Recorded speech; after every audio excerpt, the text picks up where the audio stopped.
I didn't think I would live long. I didn't think I would live to see this age. What's going on, family? I pray y'all are doing well. Another Real Talk video. Actually, I'm responding back to you, Miss Seaman.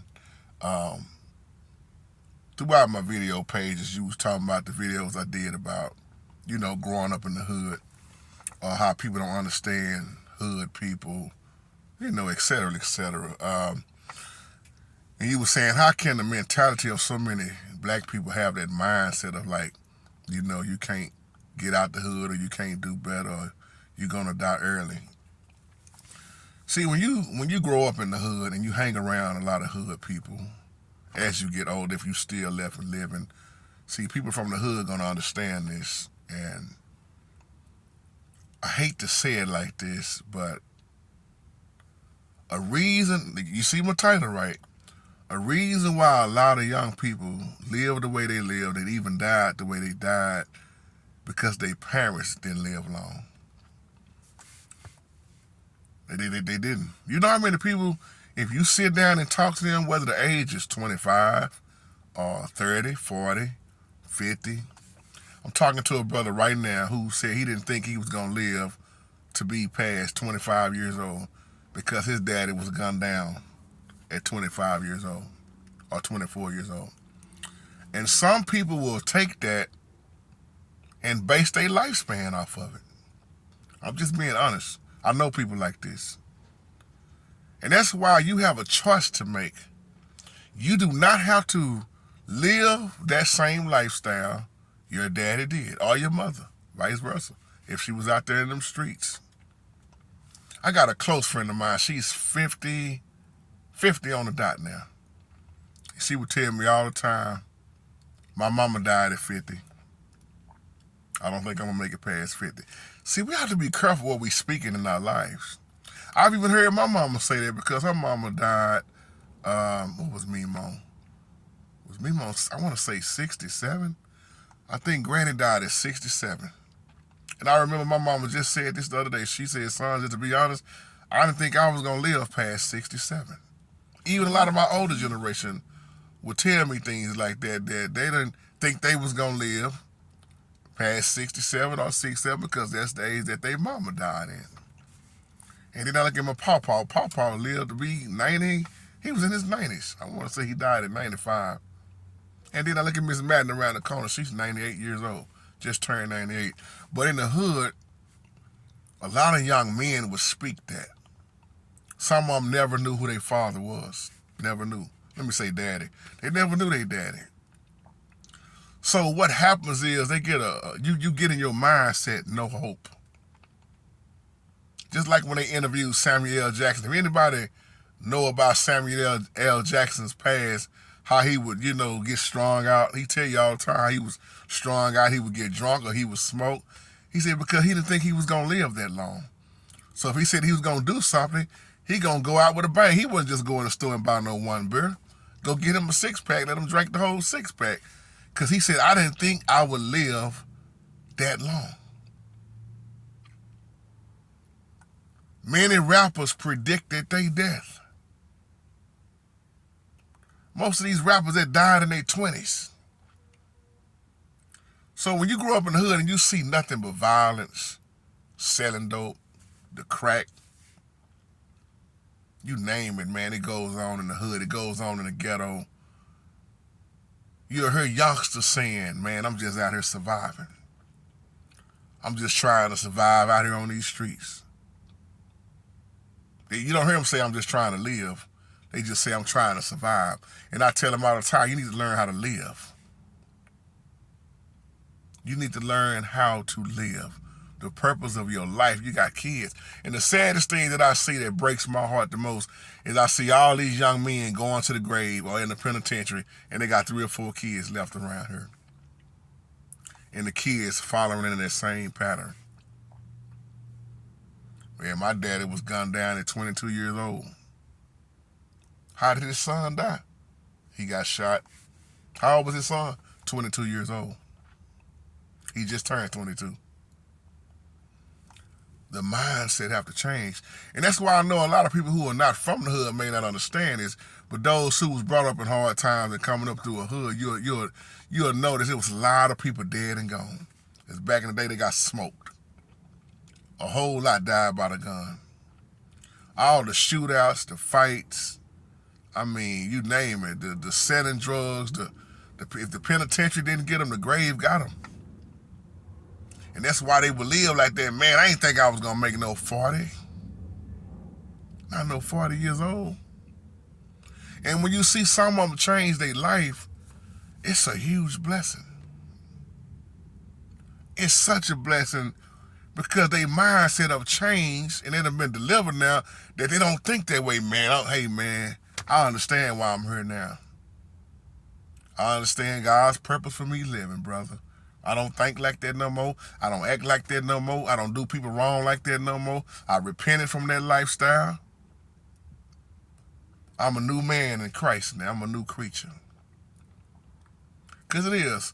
It's heartbreaking to see that and to see that, well, that's the only thing is, man. And they'll say stuff like, God is God, know my heart, man. Ain't no better way. All I know is the streets. Ain't nothing never been handed to me. All I know is how to hustle. The best thing, only thing I was ever good at was selling dope and robbing people. You know how many times I've heard that? And the majority of them that told me that, as I used to try to minister to them, they dead and gone. Gone. And the other sad thing is the talent and gifts that they had was just wasted. That's why when you hear people say the graveyard is one of the wealthiest places in the world, that's right around the corner right there. That graveyard is one of the most wealthiest places in the world. That's what they talking about. Because you don't know how your life was going to end. How much money you would have truly made. What you would have turned out to be. You died too young. That's a cold-blooded statement, man, when you think about it. But it's true. A whole lot of things that didn't get to make it, that didn't happen in that grave out there. I'm reminded of so many I grew up with. They just couldn't let the street life go, and the street life got them got them to the highest, took them out. The drugs got them. The wanting to be a bad boy got them. How tough they were. The old folk would tell you, boy, there's always somebody that's badder than you. You're gonna meet your match one day, and a lot of them met their match. See, all this trying to be hard, and a gun don't make you hard. A gun don't make you no man. A gun don't make you hard. You know how many people done picked up that gun and thought they was hard, and they gone. That don't make you no man. See, the way I look at life as a man, first of all, being submitted to my Heavenly Father, who's first in my life. Thank you, Ahaya. Thank you, Yahushua, the Christ. That's first. That's number one. But you know what I feel the best at as a man? When I know my family is okay. My wife is okay. My children is okay. They done survived all this sickness and being in and out of the hospital. I'm okay.